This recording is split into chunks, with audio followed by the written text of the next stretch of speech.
everyone, my name's Katie. I am a fourth year first grade teacher, and welcome to the very last video in my Vlogmas series for this year.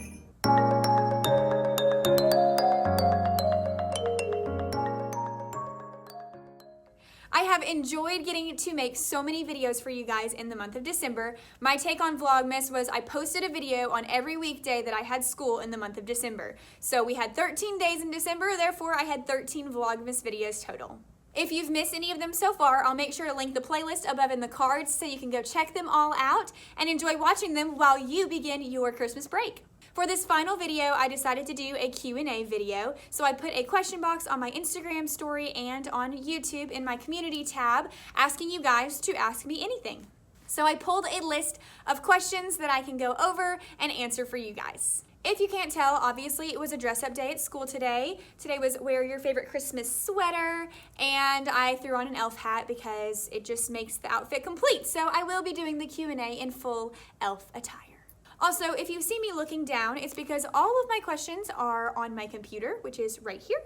So I might be looking back and forth to look and read the questions for you guys. All right, let's go ahead and get started. Question number 1, what were the top 3 elf names that your students picked out this year? Every year I ask my students what they would name an elf if they had a pet elf, and I put that on their little Dollar Tree elf gifts. And I think the top ones for me this year, number 1 is definitely Muffin. I just thought that was such a cute elf name that I had not heard before. Number 2, I'm looking at the list of names right now. Number 2, I had a Cinderella, and I thought that was really cute because it just looked so cute on the dress with her little skirt. So Muffin and Cinderella. And then the next one, I don't know. I really like Elfie. Like, that's just a classic, and I did have a student that picked Elfie this year. So I was really impressed, and this was the first year that I haven't had anybody in my class just name it after themselves, because I'd be like, what do you want to name your pet elf? And they'd tell me their name. I'm like, no, like your pet. And they're like, yeah, I want to name it after myself, which is not very original. But this year I didn't have anybody name it after themselves, so that was really exciting. Question number 2 says, at what age did you know you wanted to be a teacher? I kind of have the classic corny story that everybody says where I've wanted to be a teacher for a very long time. My mom was a teacher and she taught preschool, so I helped her with kids a lot. And I did like a teaching program in high school where I got to go into elementary school classes. So really since I was in high school, and when I went to college, I knew exactly what I wanted to do and what program I wanted to be in. Question number 3, and I love this one, is what do teachers really want for Christmas? I'm trying to figure out gifts for our teacher. Gift cards. Gift cards, you cannot go wrong because then they can use it towards anything they want. Gift card ideas, Target is always a great one. Starbucks, Dunkin', any kind of coffee shop that you have in your town, great ideas for gift cards. Any place that you know that the teacher likes. Also, chocolate is always a good idea. And any kind of food is always great because teachers will just eat it up or they'll put it out for somebody during the holidays. I'm trying to think if I've gotten anything else that I really like. Candles are nice. You know, chocolates and candles, they get a lot. So I feel like gift cards, you can like really, the teacher can get whatever they want. Yeah, but I guess the answer to that would be gift cards.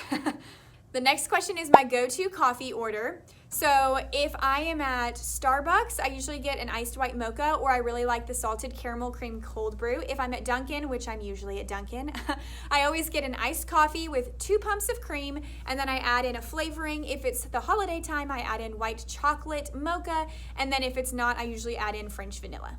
Okay, funniest story in my classroom since I started teaching.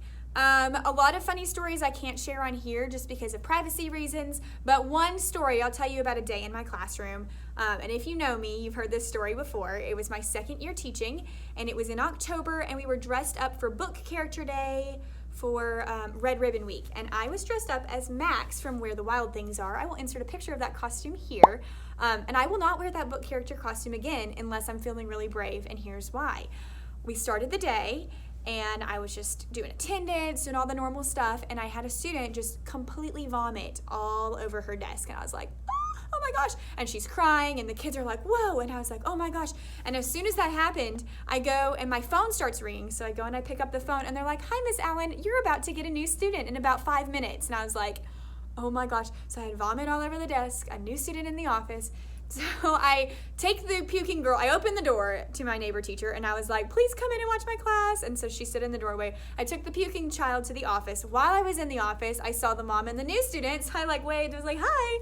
And then I went back. There was vomit everywhere. I had to call the custodian down, and the mom walked the new student down, and so I was like trying to give them a tour of our classroom while the rest of my class is doing morning work, and I was like going around this big old mess of puke that was right on the desk. I was like, oh my gosh. So I don't know, like in the moment that was not funny, but it's a funny story to tell now because I'm like, that was the craziest day, one of the craziest days of teaching for me. And then at the end of the day, I just joked like it's because I was wearing a Max costume, and in the book they always say let the wild rumpus begin, and I was like, well, that's what happened in my classroom today. So I don't wear the Max costume anymore unless I'm ready for the wild rumpus to begin.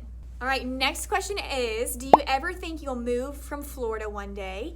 If you're new here, I used to live in Alabama, and now I live in Florida. We moved for my husband's job. I don't know. My husband really likes his job, is making a lot of great connections here. I like Florida. I like the weather. I love the beach.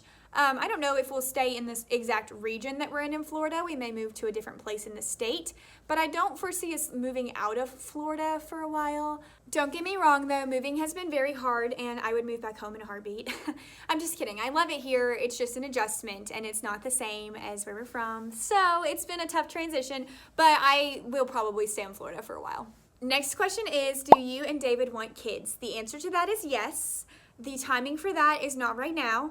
I'll be honest, I don't think I can be a teacher and have kids of my own at home until they're school age. So once we're ready to start having kids, it'll be time for me to look and see like what is my next step. I'll probably step away from the classroom, honestly, or maybe work on like I have a master's degree, but maybe work on like my doctorate or something in education while I'm staying home with kids while they're younger, because it takes a lot of patience to teach younger children, and I want to have all of the patience in the world for my own child because I don't know, like I just really want to parent them and raise them right. And David and I have talked about this a lot too, like you get one shot to raise your kid, you know, and I really want to be able to give that my all.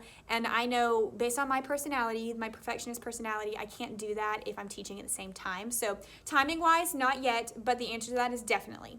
I want 2 kids. Another question I got is, where did you and David meet? We met at Auburn University. We were both in the marching band, and we were both on the drum line. Here's a picture of baby Katie and baby David right here from our drumline days.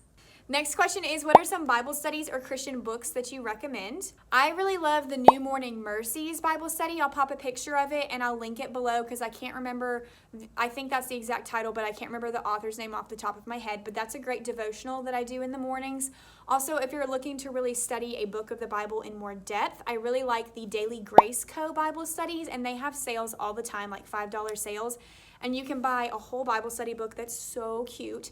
And it goes over like one book of the Bible in depth. And so I think that's a really great way to be familiar with your Bible and really learn a whole lot about a single chapter. So I'll link their website down below as well. Other than that, I just love listening to church messages too, like while I'm getting ready in the morning or when I'm driving to work or if I'm going on a long trip. I will play like 2 or 3 sermons in a row. I used to go to Church of the Highlands, so I listened to a lot of their podcasts, their Sunday and Wednesday services. I also love to listen to Louis Giglio and any other podcast sermon that's recommended to me. So that's a great way to kind of get to listen to it rather than reading when you're on the go too. The next question is a great one. Who do you miss the most from your last school? This one was from Madeline, my old team teacher who was across the hall from me. So of course I miss my entire first grade team from my old school the most. Like that's been the hardest part for moving for me, is I loved all of the ladies that I taught first grade with for 3 years. I loved the people across the hall, down the hall. We were just a great team. And so I think that's been the biggest hole in my heart, besides for just missing my students too, my old students.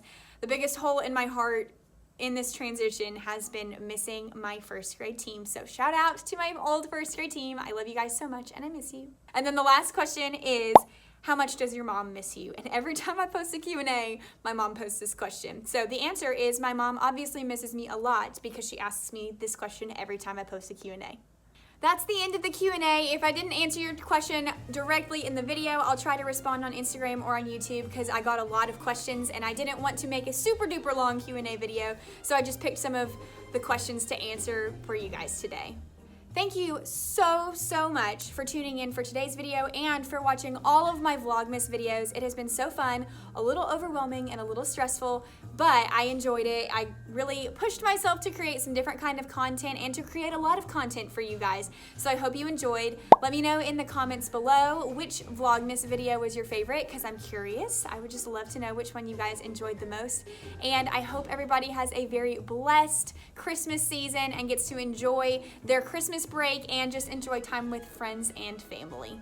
Make sure you give this video a thumbs up and you subscribe. I'm not sure if I'm going to post again in December. I honestly might not. I might take a YouTube break until the new year. So if that's the case, I'll see you guys in 2022. If I do post another random video, you'll just have to be subscribed to find out. So make sure you subscribe, and I will see you guys in the next one.